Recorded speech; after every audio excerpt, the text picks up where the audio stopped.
I'll start off by telling you who I am. I'm a truck driver.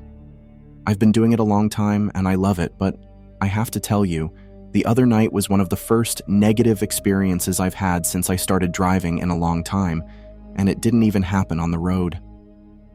I was hoping to get through Ohio before I had to stop and get some rest, but I had hit some pretty bad traffic and ended up at a near standstill multiple times due to traffic accidents or construction. I decided to pull off at this rest stop from hell around 9 p.m. I figured I could be up by about 4 or so and get some road to myself. This rest stop is on the northbound side of Us-23, and it's a few miles away from Cary, Ohio, which is a small town that if you blink while you're driving through, you'll miss it. The nearest large city is Findlay. I also chose this rest stop since, even though it's a main highway, traffic seemed pretty light so the noise would be lower. I pulled in and settling into the parking area, designated for big rigs. I pulled right in and I parked next to the curb since I had the lot to myself. I didn't park in an actual spot because I thought this way I could just pull right out and get back on the road. I parked my rig straight as an arrow, perfectly parallel to the curb. I'm telling you this for later. Now this rest stop isn't in the middle of the woods, but it does have quite a nice wooded area behind it. I used the facilities, enjoyed some fresh air, ate some dinner outside, then packed in as the sun was setting. The orange sky really did look great that night. I readied my bunk and nestled in to do a little light reading before lights out. Now us truck drivers will leave the engine running overnight while we sleep, and we do this for a variety of reasons. The most obvious is temperature control. Imagine trying to sleep in a vehicle when it's summer, especially if a driver is trying to catch some Z's during the day when it's 90 degrees outside. Another big one is that the engine idling is like white noise to some drivers, and it helps them sleep. I know some guys that when they are home, they have trouble sleeping without the sound of the idling. There's also some logistical reasons with the engine and mechanics that will leave the engine idle, but I don't need to get into that. The point is, my engine was running when I went to bed. That's another important point. I woke up to my rig shaking, thinking it was an earthquake. I heard what I realize now was a metal grinding sound as well as what sounded like rubber scraping on concrete, like tires squealing after someone slammed on the brakes, only it wasn't that severe and only lasted a few seconds. The quake lasted just as long, only a few seconds, but it seemed longer. I looked at my watch and it was 2:30 a.m. I had been knocked out. I hadn't slept that well in a long time, so of course something stupid like an earthquake in Ohio would wake me up. I also noticed something else as soon as I woke up as well. I was hot. My t-shirt had small patches of sweat dampness on it, and I could feel small beads of sweat on my forehead. It was at this point I realized my engine was off. It was dead quiet in my cab, something that is very rare.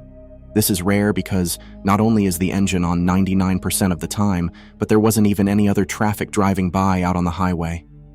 I moved to the front of the cabin and looked out my passenger window. I had the whole place to myself. Usually that would be nice, but in just a few short minutes, I would have longed for someone else to be there with me. I stepped outside to make sure everything was okay with my truck after the earthquake. There was a light breeze that felt nice. There were street lamps in the lot that provided the light, but not much. I looked around my rig and everything seemed okay. I thought for a second maybe the shaking from the quake stalled the engine somehow, but then I realized with the way I was sweating it must have shut off some time before that since the quake had just now occurred. I kind of put it out of my mind, figuring whatever happened I'll just restart her, get some more sleep, then head out. If it shuts off again, maybe I can get her looked at in Findlay if I have to. I did a little stretch outside my passenger door getting ready to head back in when I noticed something that legit made me say, "What the hell?" out loud to nobody. My trailer was cockeyed. I walked back to investigate. The son of a bitch was cockeyed. I estimated maybe as little as 10 degrees, but it was crooked. Remember when I told you I parked straight as can be? I looked at it, and I found the source of not only the quake, but the sounds as well. There were fresh tire marks on the concrete where the trailer had initially been parked. The best I can describe it is my trailer somehow slid a couple feet to the right. The screeching tire noise were the tires on my trailer moving sideways, and the grinding metal was the movement from where the trailer is connected to my rig. I realized at this point what I'm deducing in my head, that something pushed the back end of my trailer a few feet to the right. How on God's green earth could that happen?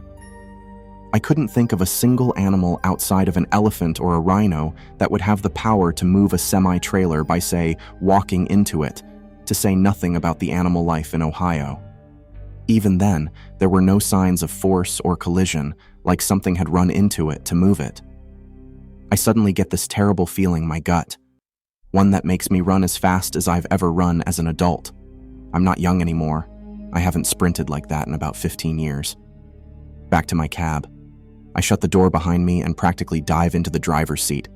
At this point, I'm moving with, I'm getting the fuck out of here levels of haste. I try to start my truck up, and guess what? She won't turn over. As much as it sounds like it wants to, the engine just won't start. Of fucking course. There must be something going on if it shut off and now won't start. Normally, I'd be pissed off about this because something like this could really put my delivery behind schedule, but this time I wasn't even thinking about that. I couldn't shake the bad feeling that I had to get out of there. Something catches my eye over by the building. I couldn't tell if it was a person or an animal, as the light wasn't very good. I had hoped it was an animal, as since there were no other cars around, I didn't want to think about some guy creeping around a roadside rest area in the middle of the night. I'm not about to play that shit. It seemed like it must have known somehow I noticed it, since as soon as I tried to look, it moved, and it was fast. I made sure my doors were locked at this point. I'm looking outside, trying to see if I can see anything when I see movement again right out front. My truck. Something moved and quickly scampered away. I could hear its footsteps. I thought to myself, okay, if it's some kind of wolf or something, I'm safe inside here. No sooner did I think that I hear a soft thud on the roof of my cab. This was followed by what sounded like slow footsteps. They weren't heavy or anything, but they were definitely audible. Absolutely no way it was a wolf now. The footsteps stop for a second, then I hear them scamper away quickly behind me, like whatever it was jumped over to the trailer and ran down it away from the rig. Now I'm freaking out. I pull the safe out from under my bunk and fumble with the combination for a few tries. I'm not an owner or operator, I work for a fleet, so I'm not supposed to be carrying while driving. I say to hell with it. I'd rather get fired for using it for protection than end up dead because I don't have it. I pull out my .357, thinking to myself, I've got something for your ass, for whatever is out there. It's just standard 4-inch .357, nothing Dirty Harry style, 44 or anything. No sooner do I get it out, that I hear something even worse than footsteps. I hear the outside latch on my door get pulled, like someone was outside trying to open the door. Thank fucking God I locked the damn doors. Whoever or whatever is trying to get in tries again. About 3 seconds later, they attempt to open the passenger door. Fuck off! I yell. Everything is quit for a second. I muster up the balls to look outside and realize there's multiple things out there. I see at least 2 quick movements. I got the best look I was going to get at one of them. It was all white, like alabaster, and it stood upright like it was humanoid. It was gone in a quick, white blur. I whip my phone out, not sure who I should call. I call my supervisor, knowing full fucking well he isn't going to pick up at this time of night. I leave him a frantic voicemail saying I'm stranded and someone's fucking with me. I'm sure it made no sense. Next, I call my wrecker hotline, thinking we can repair the damage and I can get out of here. She tells me she's paged the technician on call and she will call back when he's on the line. Fat chance he'll call back in about 5 hours. Fuck. I'm sitting there kneeling between my cab and sleeper berth, wondering what the hell I should do when I hear another sound. It's like a light thudding almost. It took me a while to try and figure out how I should explain it, but if you take your first 2 fingers, index and middle, and tap them on a tabletop alternately, that's what it sounded like. It was occurring at different intervals, sometimes slow, Intermittent taps, sometimes rapid taps. It came from different areas outside my truck. I thought to myself it was almost like whatever was outside my truck, it was their way of communicating. I tried my truck again. It almost turned over. I thought I was home free, but it didn't. I'm sitting in the driver's seat cursing as I try it again, even hitting the hell out of the steering wheel like that's some kind of magic cure-all. I hear a thud from behind and my truck, and it suddenly, violently lurches forward. It only moved about 3 feet or so before I slammed the brakes. I still have my beaks depressed when slowly, almost gently, the truck starts forward again. Since my wheels are locked by the brakes, I can hear the tires again screeching. We move a solid 2 feet before it stops. I dive back into my sleeper berth and lay low. After a few minutes, I heard footsteps again on the roof, followed by some kind of scream. It was like scratchy and low-pitched, almost like a harsh cough, but lasted way too long to be one. I figured whatever it was angry. A few seconds later, I saw it peek into the cab from on the roof. It was bald, and it looked like it could have been a human-shaped head, but there's no way it was.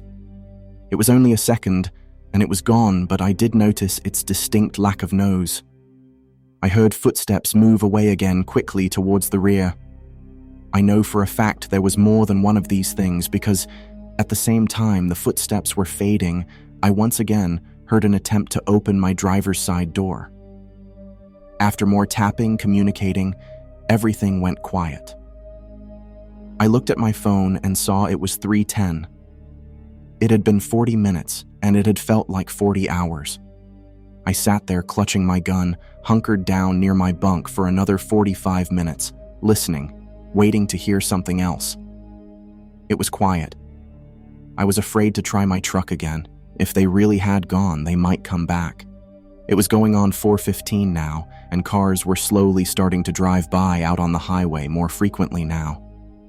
I wished I could someone signal other vehicles to warn them, "Don't stop here for the love of Christ," but there was no way I was getting out of my truck.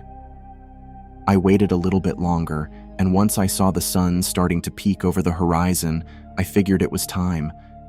I tried to start my truck again, and it was the same thing. Almost. I tried one last time and it kicked over. I've never felt such relief in my life. Generally, it's a good idea to let it idle for a little bit before hitting the road, but not today. Fuck no, I'm out of here, so I drive off. I call my boss on the road and leave another voicemail saying I'm okay and got it started, and I'm headed to Findlay to get her looked at. The technician on call also finally calls me back. I tell him what was up, and he tells me to head to a service shop in Findlay. He'll set it up. If you're wondering, they aren't sure what stalled it, but the rig I was driving had a faulty ignition system, hence why it was having trouble. I've driven Us-23 many times, and that was the first time I'd ever stopped at that rest area, and you can bet your ass I'm not stopping there again even during the day. After I was out of there and was waiting for my truck repair, I got to thinking of a couple things. Whatever those things were, they seemed intelligent. In order to get inside the cab, they simply tried to open the door. But at the same time, they seemed dumb as hell. Since I'm sure it was them who moved my truck, if they could muster the force to move 80,000 pounds, they should have easily been able to smash their way inside. Why did they try the door so gently when they could seemingly just rip it off the hinges with ease, or simply punch the windshield out? One more thing that sent a chill down my spine. I was outside literally seconds before those things showed up. Hell, I went outside after they initially moved my trailer. I wonder if moving my trailer was simply bait and they underestimated how long I'd stay outside investigating. Thank God I trusted my gut and got back inside. I might have been killed.